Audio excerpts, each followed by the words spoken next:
지도자들도 그렇고 문제가 있다, 그 문제는 내가 해결할 수 있다는데 실제 답을 내놓는 사람은 하나도 없습니다. 이게 지금 우리나라의 문제입니다. 이 답을 우리는 성경에서 찾을 수가 있습니다. 이 우주 만물을 창조하신 분이 하나님이시고 또 사람을 만드신 분도 하나님이시고 또 역사를 움직이시는 분도 하나님이시란 말이죠. 인류 역사에서 수많은 사상들이 나타나고 정치 제도가 나타나고 이런 것들이 많이 있었는데 근대 이후에 우리 사회를 구성하고 있는 사회 제도는 이제 민주주의가 있고 공산주의가 있고 또 그 외에 군주 제도를 택하고 있는 나라들이 있죠. 근데 우리나라는 미국의 영향을 받아서 민주주의 제도를 택했죠. 그리고 북한은 소련의 영향을 받아서 공산주의 제도를 택했죠. 그럼 이제 그런 민주주의 제도가 뭔지를 우리가 제대로 알지 못하기 때문에 문제가 생기는 것이에요. 그리고 또 왜 공산주의가 생겼는지, 이것도 민주주의를 잘 못했기 때문에 공산주의가 생깁니다. 또 군주주의가 잘못했기 때문에 공산주의가 생겼어요. 그래서 답은 뭐냐면 민주주의를 잘하면 공산주의가 우리에게 들어올 수가 없다, 그것입니다. 교회도 그렇습니다. 교회가 교회로서의 역할을 제대로 하면 이단들이 안 생깁니다. 근데 교회가 교회로서의 역할을 못하기 때문에 이단들이 생기는 거예요. 그렇습니다. 그래서 기독교의 2000년 역사에서 교회가 교회로서의 예수님의 가르치심을 따라서 교회의 역할을 제대로 못하니까 이단들이 생기고 또 교회를 모방한 거짓 종교들이 많이 생겼어요. 그 대표적인 게 세계적인 거는 이슬람교, 이거 기독교와 유대교를 모방해서 만들어낸 거짓 종교예요. 그게 세계 여러 많은 사람들이 이 이슬람교를 섬긴단 말이에요. 근데 기독교적인 거를 가져다가 그걸 사용하니까 사람들이 다 그리 몰리는 거예요. 공산주의도 그렇습니다. 민주주의 국가들이 민주주의 제도를 잘 가지고 있지 못하고 또 이 민주주의 제도의 이 밑바탕에는 기독교 정신이 있어요. 근데 이 기독교 정신 없이 민주주의만 하려고 하다 보니까 제대로 민주주의가 안 되는 것입니다. 그래서 거기서 공산주의가 파생하고 이렇게 된 거거든요. 지금 우리나라에서 경제적인 문제, 정치적인 문제, 또 더 나아가서 개인의 문제, 가정의 문제, 삶의 문제, 이 모든 문제는 근본이 뭔가 하면 우리나라의 제도는 민주주의 제도를 만들어 놨는데 그 민주주의 제도를 힘있게 하는, 민주주의 제도를 힘있게 하는 그 밑바탕에 있는 역동적인 사상이 있는데 그게 기독교 정신입니다. 근데 이게 없는 거예요. 그래서 지금 민주주의가 잘 안 되는 이유가 그렇습니다. 그래서 민주주의 한다고 해놓고도 대통령을 뽑아놓고 대통령을 왕처럼 받드는 거예요, 국민들이. 그리고 대통령 자기가 왕인 줄 알아. 군주제도가 돼버리는 거예요. 그래서 계속 독재자들이 나오고 그러니까 문제가 되네요. 국민들은 우리가 민주주의인데 왜 대통령이 왕을 하려고 그러냐. 그래서 자꾸 부딪히고 혁명이 일어나고 뭐 거기서 군사 독재가 있고 막 계속 이게 어려운 이유가 뭐냐면 제도는 민주주의인데 정신은 군주제도, 기독교 정신이 아니라 옛날 조선시대 때의 왕정시대와 같은 그런 사고를 가지고 국민들도 투표할 때 왕을 뽑는다고 생각을 하지 마세요. 우리가 이제 내일 모레 투표하는데 우리가 왕을 뽑는다고 하면 잘못되는 것입니다. 그래서 우리나라의 문제가 국민들이든지 지도자들이 문제가 하면 뽑히면 자기가 왕이 된다고 생각하고 집권을 하려고 하는 거예요. 오늘 성경에서도 보면 이방 사람들은 집권자가 되어서 자기의 권세를 부리려고 한다. 이렇게 지금 성경에서 예수님이 말씀을 하고 있습니다. 이게 이방 사람들이라는 건 세속적인 마음, 세상 사람들이 방법은 예수님 시대에는 민주주의가 없었죠. 예수님 시대에는 군주 제도죠. 왕이 있었죠. 그러니까 왕이 집권자가 되면 집권을 하고 자기 권세를 부리고 자기 마음대로 다 나라를 사람들을 죽이기도 하고 살리기도 하고 사람들을 잘 살게 하기도 하고 그리 못 살게 하기도 했단 말이죠. 이건 이 이방 사람들이 하는 거라고 예수님이 말씀을 하시죠. 근데 예수님은 그러나 너희들 중에는 그렇지 않다. 이 너희는 예수 그리스도의 제자들이고요. 예수 그리스도의 제자들이 모인 곳이 교회입니다.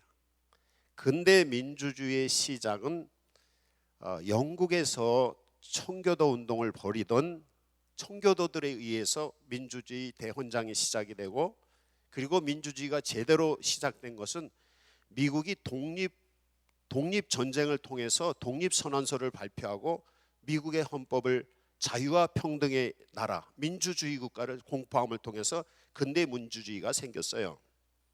그리고 그것이 프랑스로 넘어가서 프랑스의 대혁명이 있고, 그래서 온 세계의 민주주의가 되었어요. 그럼 미국을 독립 전쟁을 하고 독립 선언서를 만든 사람들이 누구냐?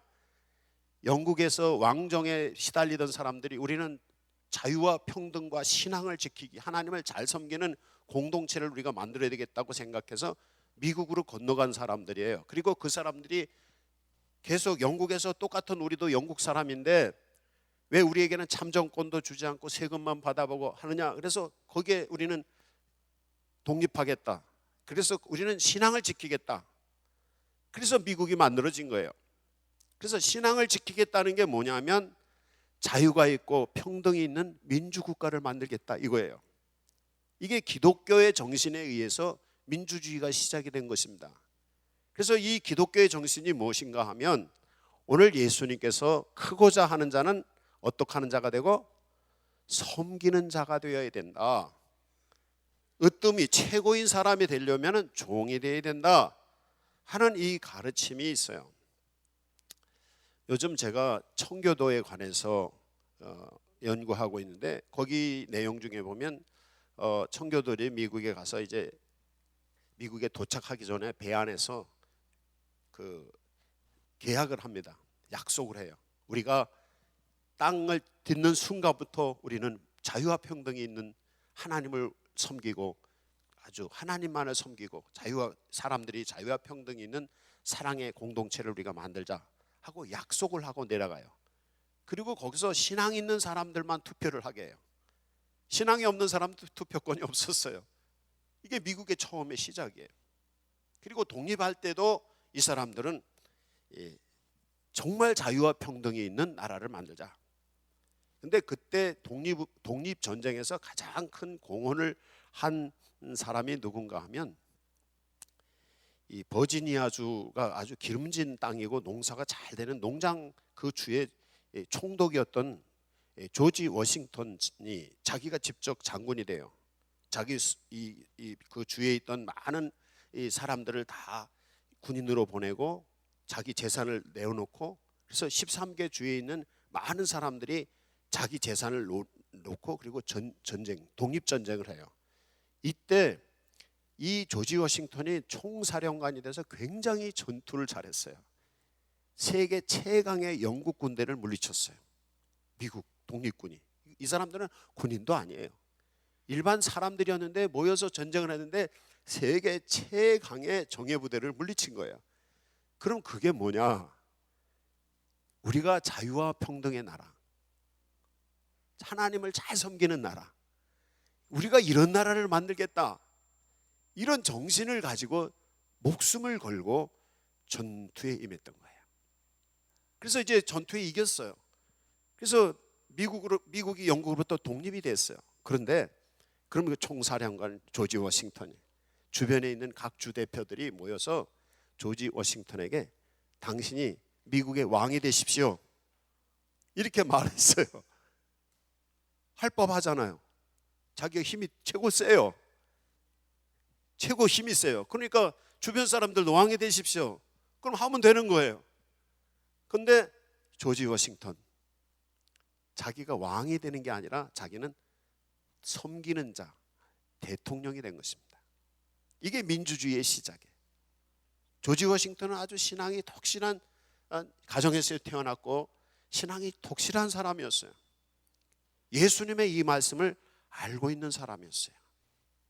그래서 이방인들의 집권자들은 권세를 부리고 임의로 자기 마음대로 막 사람들을 지배하는 왕이었지만, 자기들이 만드는 청교도들이 신앙을 목표로 하고 자유와 평등을 목표로 하는 이 새 땅에서의 우리가 만드는 국가는 성경 말씀에 나와 있는 예수님이 만드시고자 하는 천국과 같은, 천국은 될 수 없지만 천국과 같은 아름다운 공동체, 자유와 평등이 있는 그런 공동체를 만들겠다. 이게 목표였어요. 그건 예수님의 방법밖에 없던 거예요. 그래서 자기가 왕이 될 수 있었지만 자기는 왕이 되는 게 아니라 그냥 그것도 4년만 하고 멈추는 대통령이 되겠다고 조지 워싱턴이 얘기를 했고, 그와 뜻을 같이 하는 또 몇몇 사람들이 헌법을 그렇게 만들었다 하는 얘기가 청교도 얘기에 나옵니다. 그것이 이제 민주주의예요. 근데 그럼 우리나라의 민주주의가 문제가 뭐냐? 민주주의 국가예요. 다 민주주의 제도를 만들어서 투표해서 대통령을 뽑았어요. 대통령이 되는 순간 자기가 왕이 된 줄 알고 있고 또 계속 되어서 왕이 되려고 하는 거예요. 그게 대한민국의 불행이에요.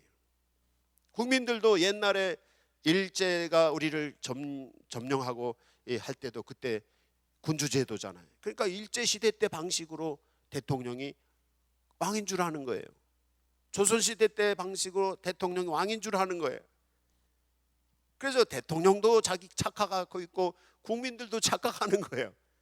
그러다 보니까 제도는 민주주의인데 실제 행동과 생각은 군주제도로 계속 하는 거예요. 그래서 계속 문제가 생기는 거예요. 특히 요즘 젊은이들은 또 학교 공부를 많이 하니까 민주주의가 뭔지를 알잖아요. 그러니까 이 젊은이들은 특히나 이거 지금 민주주의인데 이게 뭐냐? 이 젊은이들이 반발하는 거예요. 그러니까 지금 나이 든 분들하고 젊은이들하고 마찰이 생기는 이유가 바로 또 이런 문제란 말이죠. 그래서 그럼 이 답이 뭐냐? 젊은이들조차도 민주주의가 뭐라는 건 알지만 그 민주주의의 바탕에 있는 중요한 정신을 망각하고 있어요. 이게 정치 제도의 문제고, 또 우리 시장에 가서도 문제예요. 뭐 근래에 무슨 뭐 갑질이라는 얘기들이 많이 나오잖아요. 뭐 백화점이라든지 무슨 그 마트에 가서 물건 사는데 물건 사러 간 사람이 거기 주차장에 일하는 사람을 막 무릎을 꿇리고 막 학대를 하고 막 때리고 이러는 일들이 있어서 논란이 됐잖아요. 그게 뭐냐면 우리 이 서비스 산업이 발전, 3차 산업 서비스 산업이잖아요. 서비스 산업이 발전되면서 이 서비스를 잘 하겠다는 정신으로 만들어놓은 캐치프레이가 손님은 왕이다 그러잖아요. 실제 손님이 왕이기 때문에 왕인 게 아니라 왕처럼 잘 서비스를 하겠다 이런 건데, 이걸 또 착각을 하는 거예요. 그래서 손님들은 자기가 가서 이 백화점 왔으면 내가 왕인 줄 알아. 그러니까 군주제도 정신을 가지고 여기 그 일하는 사람들을 막 학대를 하는 거예요. 이게 또 잘못된 거예요. 그러니까 정치제도나 사회제도나 모든 문제에서 우리가 지금 만들어 놓은 제도는 민주주의인데 정신은 군주주의 정신을 가지고 살고 있는 거예요. 이게 한국의 문제예요. 그래서 이 문제를 해결할 수 있는 건 오늘 성경 말씀입니다. 그래서 크고자 하는 사람이 되면 어떻게 하는 사람이 되어야 된다? 섬기는 자가 되어야 된다. 이것이에요. 이 섬기는 정신이에요. 그래서 예수님께서 오늘 말씀에 맨 마지막 절에 말씀하시기를, 예수님이 이 세상에 오신 것은 섬기기 위해서 오셨다. 그리고 예수님이 이 세상에 오신 것은 대성물로 내 몸을 주려고 오셨다. 이렇게 말씀을 하세요. 그래서 이게 답입니다. 다른 게 답이 아니에요. 그래서 한국의 문제를 해결할 수 있는 것은 온 국민들이 이기주의가 아니라 이타주의, 섬기는 마음이 다 뭐 권력을 잡는 순간부터 자기 이익을 챙기려고 자꾸 하는 거예요. 그러니까 부정부패가 나오는 거란 말이죠. 그러나 섬기려고 대통령이 되고, 섬기려고 국회의원이 되고, 섬기려고 시장이 되고, 섬기려고 무슨 회사를 다니고, 섬기려고 결혼을 하고, 섬기려고 모든 것을 한다면 싸울 일이 없어요.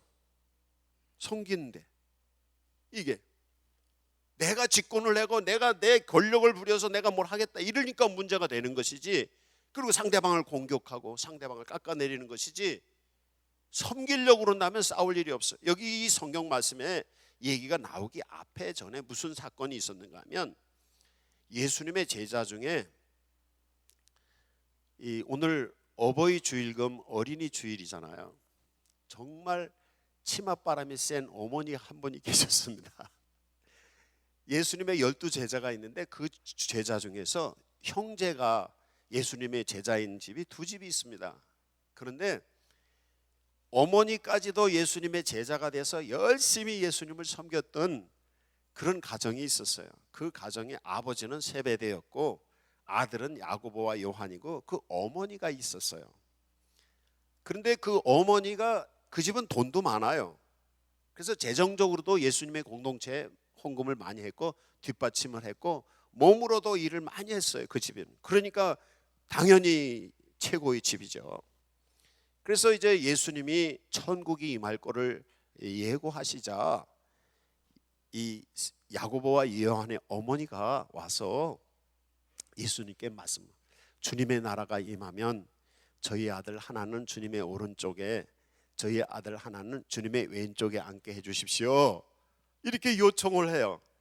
그러니까 예수님께서 하시는 말씀이, 너는 알지 못한다. 내가 마실 잔을 너희가 마실 수 있느냐. 그랬더니 그 옆에 있던 야고보와 요한이, 아들들이 예수님의 고난의 잔을 저기도 마시겠습니다. 할 수 있습니다.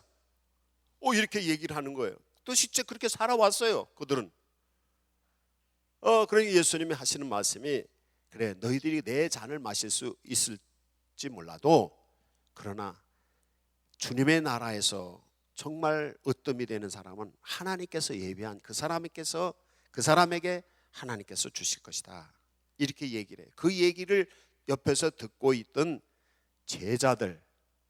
제자들이 들고 일어났습니다. 그래서 일어나가지고, 아니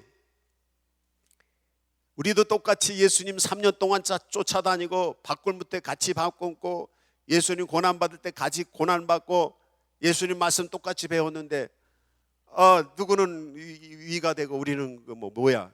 그래가지고 다른 나머지 제자들이, 10명의 제자들이 분노를 했다고 성경에 기록을 하고 있어요. 지금 예수님의 공동체가 이제 어떻게 된 것입니까?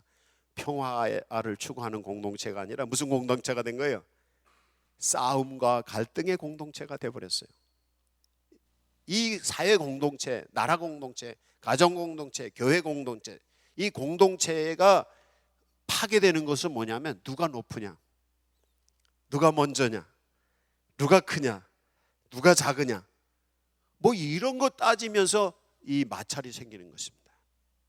지금 뭐 나라를 통합하는 대통령이 되겠다 다 하지만 모든 대통령들이 나라를 하나 되겠다고 몇십 년 동안 했는데도 나라를 하나 되게 한 대통령은 하나도 없어요. 왜 그럴까요? 자기가 크고 누가 크고 작은 거를 자꾸 재는 거예요. 이게 온 국민들이 그 생각을 가지고 있는 거예요. 그 생각이 없어지지 않는 한 나라는 하나가 될 수가 없습니다. 미국이 그 큰 방대한 나라가 하나의 나라가 될 수 있었던 것은 독립하면서 각 주로 13개 나라가 만들 수 있었어요. 근데 그 13개 나라가 연방주의를 통해서 한 나라가 된 이유는 뭐냐면 기독교 정신이에요. 섬기는 자예요. 섬기는 자가 큰 자가 된다고 하는 예수님의 가르치심을 따라서 서로 섬기려고 했을 때 흩어져 있는 나라가 하나가 되는 거예요. 근데 이게 아니라 누가 높으냐, 누가 낮으냐, 누가 크냐, 작으냐 되니까 거기서 문제가 생기는데, 이게 뭐야? 갈등이 생기고 분노가 생겨요. 분노가 생기니까 상대방을 공격하고 파괴가, 분노는 파괴를 일으키잖아요. 지금 우리나라의 수많은 파괴와 갈등과 투쟁과 이런 일들이 일어난 이유는 뭐냐면 온 국민들의 마음속에 평화가 없어요. 이 평화는 서로 용서하고, 이 평화는 서로 섬길 때, 상대방을 사랑할 때 평화가 오는 거잖아요. 근데 저보다 내가 높아야 되고 나보다 높은 사람 끌어내려야 되고 거기서 무슨 평화가 오고 거기서 무슨 일이 일어나겠습니까? 이게 안 되는 것이죠. 그래서 우리나라가 정말 민주주의를 잘하려면 예수님의 가르침을 따라야 돼요. 원래 근대 민주주의가 생긴 게 청교도들이 신앙으로 살겠다고 미국에 가서 신앙을 지키고 하나님을 잘 섬기겠다고 미국에 갔고 그렇기 때문에 민주주의를 만들었거든요. 그래 그런 정신을 가지고 섬기는 자가 돼야 돼요. 섬기는 자. 섬기는 자가 큰 자가 된다고 예수님이 말씀하셨거든요. 그러면 우리나라는 민주주의가 잘 될 수 있고 이 민주주의 사회가 잘 될 수가 있습니다. 이제 우리부터 그거 하셔야 됩니다. 섬기는 자가 먼저 어디서부터? 교회에서부터 일어나야 되는데 근데 한국의 교회들조차도 예수님의 이 가르침을 지키지 않는 거예요. 목사님들도 지키지 않고 성도들도 이걸 지키지 않아요. 말씀은 아주 그럴듯하게 섬기는 자가 해야 된다고 성경을 말하고 우리가 얘기한다 하지만 말씀대로 우리가 섬기는 자가 되고 있지 않다는 사실이 우리의 현실인 것입니다. 회개하십시오. 회개합시다. 대한민국 회개해야 됩니다. 어떻게 회개해야? 예수님의 말씀대로 예수님이 섬기는 자 되셔서 본을 보이신 것처럼 우리들이 가정에서 섬기는 자가 되셔야 돼요. 가정에서 좋은 가정이 되려면요 부모들이 자식들을 섬기셔야 됩니다. 그러면은 좋은 가정이 될 수 있어요. 부모들이 자식들에게 효도 못 받는 이유는 뭐냐면 부모들이 자식을 섬기지 않았기 때문에 그렇고 섬기는 방법을 자식들이 배워본 적이 없기 때문에 자식들도 섬기지 못하는 거예요. 이게 어버이날에 우리가 생각해야 될 일인 것입니다. 또 자녀들이 이 어린이날이라고 생각했을 때 어린이날이라고 무조건 아이들에게 섬기는 방법은 가르쳐주지 않고 대접받는 방법만 가르치는 거예요. 지금 또 이게 또 문제가 된 것입니다. 이게 옛날에는 어린이들이 어린이의 사람 대접을 못 받았잖아요. 근데 기독교가 이 어린이 주일, 어린이날을 만드는 것입니다. 사람 대접받지 못하는 어린애들을 어린애도 사람이다. 그래서 존중하는 정신이 기독교 정신이에요. 그래서 예수님께서 마태복음 18장의 3절부터 5절에 보면 천국에서 큰 자는 누구냐? 어린애를 데려다 놓고 어린애와 같이 자기를 낮추는 자가 천국에서는 큰 자다. 이렇게 말씀을 하는 것입니다. 그래서 이게 기독교의 정신이고 예수님의 가르치심이고 우리 믿는 예수님의 제자가 된 성도들이 바로 섬기는 자가 되어야 된다. 근데 이제 여기서 또 착오를 일으키는 경우가 많아요. 보면 섬기는다고 하니까 그럼 섬기십시오. 나는 대접받겠습니다. 그리고 자기가 높아지려고 하는 사람이 있어요. 이게 아닌 것입니다. 섬기라는 것은 서로 섬기는 것입니다. 서로. 그래서 교회 공동체가 예수님이 가르치시는 새로운 공동체가 서로 섬기는 정신입니다. 가정에서는 부부가 남편이 아내를, 아내가 남편을 섬기고 또 자녀가 아버지를 부모님을 섬기고 부모님이 자식들을 섬기고 이게 같이 돼야 됩니다. 그럴 때 이게 되는 거예요. 섬기는 한쪽에서 섬긴다니까 그래 에헴 하고 이건 아니라는 거죠. 우리나라 같은 거 옛날에 본도는 그랬잖아요. 남자는 대접을 받고 여자는 대접을 이렇게 해야 되잖아요. 우리 이 어릴 때 보면은 이 여자분들은 땅바닥에다 밥 놓고 먹고 남자분들은 상에다 놓고 밥 먹고 이렇게 여자분들은 부엌에 가서 밥 먹고 이런 시절이 있었잖아요. 옛날엔 그랬죠, 그죠? 이게 기독교가 들어오면서부터 아니야 남녀 평등이다. 그래서 같이 밥을 먹은 겁니다. 이게 그래. 애들은 저기 가서 먹고 어른은 먹고. 저희 할아버님이 밥을 드실 때마다 꼭 반 그릇을 남기셔요. 그래서 그 목동 남은 거를 그 누가 먹습니까? 다 드세요. 그렇게 우리 어릴 때 늘 얘기를 해도 우리 할아버지는 아니라는 거예요. 그래서 나중에 왜 그러신지 내력을 여쭤봤어요. 그랬더니 우리 할아버지 하는 얘기가 옛날 습관이 그런 거예요. 옛날에는 엄마 아버지가 있으면 밥을 아버지 밥만 해서 아버지 혼자 상을 딱 먹는 거예요. 근데 부엌에서 먹는 어머니나 아이들에게 밥이 없는 거예요. 그 밥 한 그릇인데 밥 한 그릇 가지고 아버지한테 다 갖다 주는 거예요. 그러니까 아버지니까 그걸 한 그릇을 다 먹으면 애들하고 엄마가 먹을 게 없는 거예요. 그래서 반 그릇을 먹어야지 나머지 자기 부인이 그 반 그릇을 먹는다는 거예요. 옛날 어른들이 우리가 그렇게 살았어요. 그러니까 아래 위로 따지다 보니까 이렇게 되는 거예요. 근데 이게 기독교의 정신은 아래 위가 아닙니다. 교회에서도 장로가 높아요, 권사가 높아요? 높은 게 아니에요. 집사가 높아, 권사가 높아. 자꾸 이렇게 따지는 거예요. 목사가 높아, 장로가 높아. 높고 낮은 게 아니에요. 이거는 더 잘 섬기는 사람이 누구냐? 그 사람이 장로님이에요. 정말 잘 섬기는, 성도들을 정말 잘 섬기는 분이 장로님인 거예요. 장로님보다는 잘 못 섬기지만 그래도 잘 섬기는 분이 권사님인 거예요. 그래서 성도들을 섬기는 거예요. 집사님이 되는 거예요. 집사님이 되면 성도들을 섬기는 거예요. 교회를 섬기는 거예요. 목사는 말할 것도 없고요. 대접받는 것이 아니라 섬기는 거예요. 그러다 보니까 서로 섬기다 보니까 같이 올라가는 거예요. 그래서 기독교가 좋은 것이, 그 기독교의 힘이 로마 군주제들이 로마를 무너뜨리고 로마를 기독교가 점령해 버렸어요. 그리고 기독교가 세계를 점령했어요. 이게 뭐냐면 이 섬김의 정신이에요. 처음에는 노예들이 예수 믿어요. 근데 노예들은 원래 노예이기 때문에 섬기는 사람들인데, 예수 믿기 전에는 주인한테 불평하고 주인한테 원망하고 두드러 맞으니까 억지로 일하고 이러던 사람들이 노예들이 예수를 믿은 후부터는 그냥 잘 섬기는 거예요. 그러니까 주인이, 특히 이제 남자 주인은 밖에 가서 일하고 여자 주인이 노예들을 많이 거느리고 있잖아요. 그래서 여자 주인이, 아이 너 요새 좀 달라졌다? 왜? 매일 짜증 부리고 핑계대고 요리 핑계 저리 핑계하고 하면서 일도 안 하던 놈들이, 놈이라고 하면 안 되지 설교 시간에. 그 종들이 그냥 기쁨으로 그냥 막 섬김을 잘하는 거예요. 그래서 너 웬일이냐? 라고 물어봐요, 여자 주인이. 그랬더니 우리가 예수 믿었다고.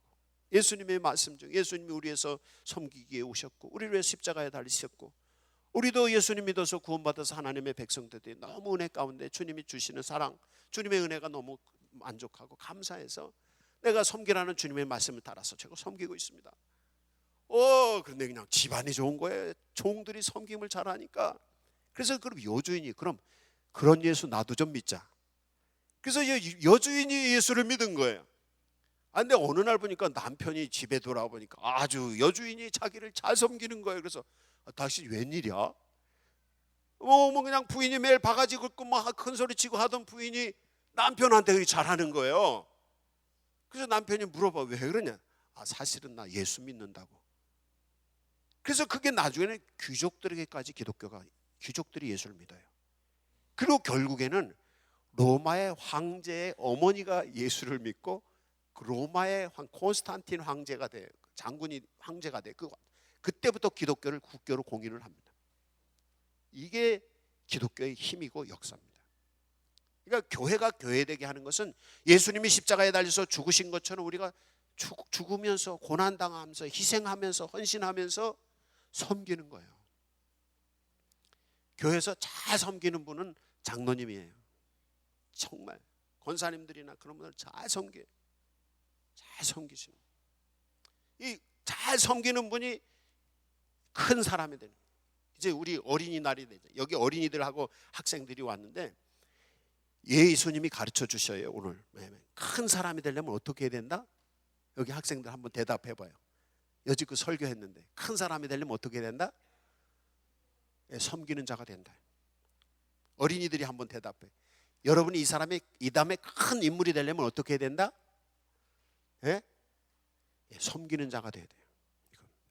내가 진짜 큰 인물이 되겠다, 큰 사람이 되겠다, 그러면 예수님 말씀처럼 계속 섬겨보세요. 사업하시는 분들이 내가 큰 사업을 일으켜 보겠다, 섬겨보세요. 그 사업 잘 됩니다. 손님이 오든지 말든지 무시하고 손님을 그냥 뭐같이 대하고, 이러면 그 사업은 될 수가 없습니다. 가정에서 좋은 가정이 되려면 가족들이 다 서로 섬겨야 되고요. 마을이 좋은 마을이 되려면 이 마을에서 서로 섬겨야 돼요. 직장에서 그 직장을 좋은 분위기 있는 직장으로 만들려면 섬겨야 되고, 직장에서 높은 사람이 되려면 섬기는 자가 돼야 됩니다. 그래야 돼요. 강하게 뭐 소리치고 막 독재하고 압제하고 겉으로는 되는 것 같지만 뒤는 쫓아오지 않습니다. 그러나 사랑을 가지고 섬길 때 사람들이 존경하게 돼요. 그렇잖아요. 그냥 별 볼 일 없는 사람들이 섬기는 건 그냥 그런가 보다 그래요. 그런데 정말 섬길 수 없는 사람, 높은 사람이 섬긴다면 어떻게 해요? 감동받아요. 이게 그럽니다. 이제 그렇게 되시기 바랍니다. 그래서 예수님이 가르침이에요. 이거 되면 여러분의 가정이 크게 되고, 여러분의 사업이 크게 되고, 여러분의 인생이 크게 되고, 대한민국이 진짜 살기 좋은 나라 됩니다.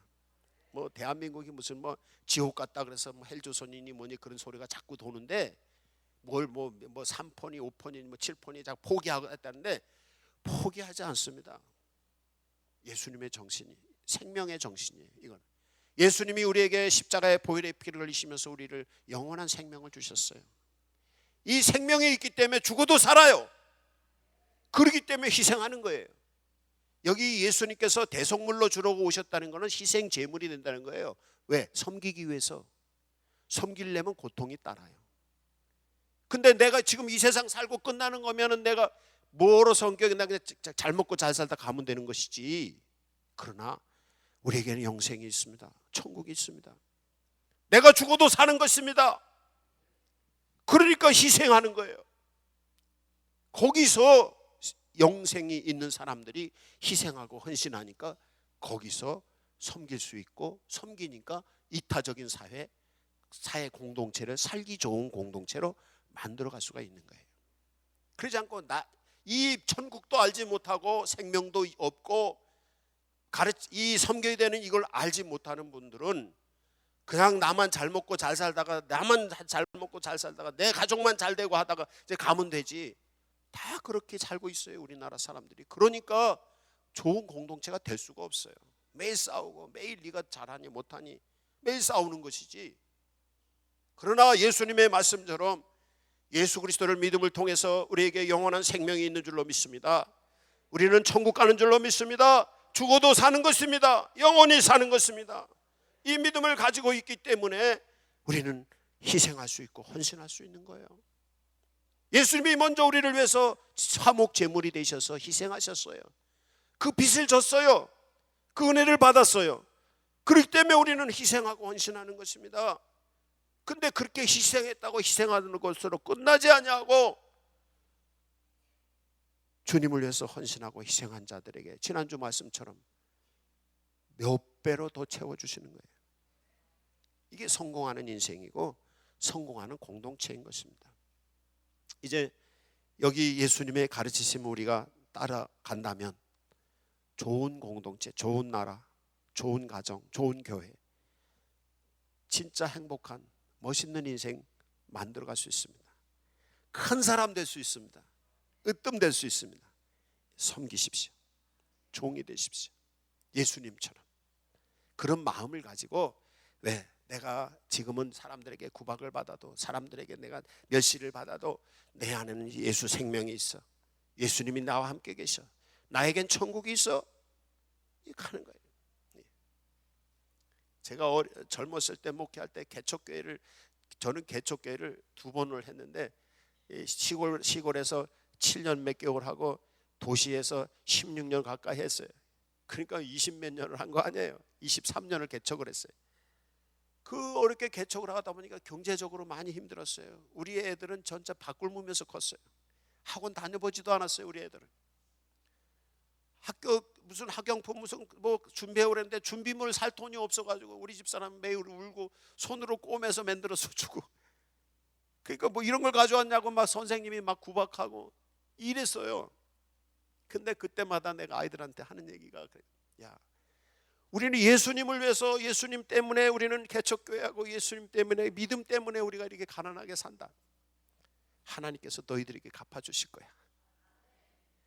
그래서 그 참고 23년이라는 세월을 저희가 살았어요. 그랬더니 하나님께서 여기까지 이렇게 오게 해주셨어요. 우리 애들은 다 잘 됐어요. 앞으로 어떻게 될지 모르지만 현재까지는 하나님께서 참 길을 열어주셨어요. 좋은 사고는 안 갔어도 다 좋은 대학 가고 다 취직 다 잘 되고 하나님이 인도해 주셨어요. 이게 뭐냐면 예수님의 가르침을 따르는 자에게 주시는 은혜예요. 섬기는 자, 희생하는 자에게 하나님은 그냥 가만히 계시지 않아요. 이 정신이 우리나라에 있어야 됩니다. 이 정신을 가지고 지도자들이, 국민들이 이렇게 섬기고 살아가면 교회도 그러면 되는 것입니다. 이 나라에 그런 기독교 정신을 가지고 있는 주의 종들이 있고 성도들이 아직도 살아있기 때문에 북한에서 핵을 만들고 뭐 전쟁을 하든지 미국하고 중국하고 일본이 난리를 해도 이 나라가 살아있는 이유가 하나님을 바라보고 하나님을 의지하는 믿음의 성도들이 이 나라에 믿음의 의인이 10명이 있어서 그런 거예요. 소돔과 고모라에 10명의 의인이었기 때문에 그 나라가 망했던 것이 아니에요. 그러나 이 땅에 하나님을 바라보고 하나님을 의지하는 여러분이 계시기 때문에 여러분 때문에 하나님이 이 나라를 망하지 않게 하시는 거예요. 이 예수님의 가르치심을 따라서 우리들이 예수님처럼 십자가에 달리고 예수님처럼 이웃을 섬기고 나만 생각하지 말고 예수님처럼 상대방을 섬기고 이렇게 이 정신이 점점 퍼져가면 지금은 살기 어려운 나라라고 말하지만 진짜 나라가 어떻게 될지 모르는 위기에 있지만 이 믿음 가지고 이 정신 가지고 온 국민들이 산다면 이젠 갈등은 없어지고 평화가 임하고 남북 통일도 되고 세계에서 최고 강국이 될 수 있어요. 저는 요즘 세계 역사 공부 이것저것 하면서 발견하는 게 뭐냐면 세계를 정복했던 나라들은 큰 나라가 아닙니다. 그러면서 난 희망을 갖습니다. 세계를 정복했던 뭐 네덜란드, 포르투갈, 스페인, 영국 이런 나라, 로마 이런 나라들, 헬라 그런 세계를 점령했던 나라들이 우리나라밖에 안 해요. 크기가. 대한민국이 적다고 말할 필요 없어요. 적은 나라도 아니에요. 또 우리나라가. 문제는 우리나라 사람들의 정신이 문제예요. 우리나라는 약하다, 우리나라는 뭐 한다, 이 정신이 문제인 거예요. 근데 그런 세계를 점령했던 나라들의 정신에서 대다수의 나라들에게는 기독교 신앙이 그 나라의 정신을 만들고 있어요. 기독교가 스페인에 번성할 때 스페인이 세계를 정복하고 또 기독교가 네덜란드를 점령할 때 세계를 정복하고 기독교가 영국에서 살아서 역사할 때 영국이 세계를 점령해요. 이건 그냥이 아닙니다. 한국이 정말 못 살던 나라였는데 기독교가 이 부흥할 때는요 80년대 90년대는 이 대한민국이 세계로 뻗어나가는 시대예요. 80년대 올림픽하고 이후로 90년대 2000년대에서 세계를 뻗어나가는 시기가 기독교가 발전하는 시기입니다. 이거는 그냥이 아닙니다. 왜? 섬기는 자, 희생하는 자, 이 예수 그리스도의 정신이 생명의 능력이 우리 안에 있기 때문에 그런 것입니다. 근데 지금 한국의 위기는 뭐냐면 기독교가 하락하고 있고 기독교인조차도 신앙생활을 잘 안 해요. 기독교인조차도 자식들에게 믿음을 물려줄 생각을 안 해요. 이게 한국의 몰락입니다. 몰락의 시작입니다. 지금 한국이. 우리가 정신 차리고 이 믿음 회복한다면 우리나라뿐 아니라 우리의 인생이 달라지는 것입니다. 이제 섬기는 나라 되십시다. 섬기는 가정 되십시다. 섬기는 자녀들, 섬기는 부모님들, 섬기는 교회. 그런 사람을 지도자로 뽑으세요. 섬기는 사람을. 그러면 거기서 하나님의 역사. 잘난 척하고 자기가 잘났다고 하는 사람은 지도자로 뽑으면 왕이 되려고 해요. 그러나 섬기는 사람을 지도자로 뽑으면 그 사람은 국민을 섬겨요. 이게 민주주의가 되는 방법인 거예요. 이제 이 은혜가 우리 안에 임하기를 원합니다. 우리 각자 나라를 위해서 기도하시고요. 여러분 자신을 위해서 각자 기도하시기 바랍니다.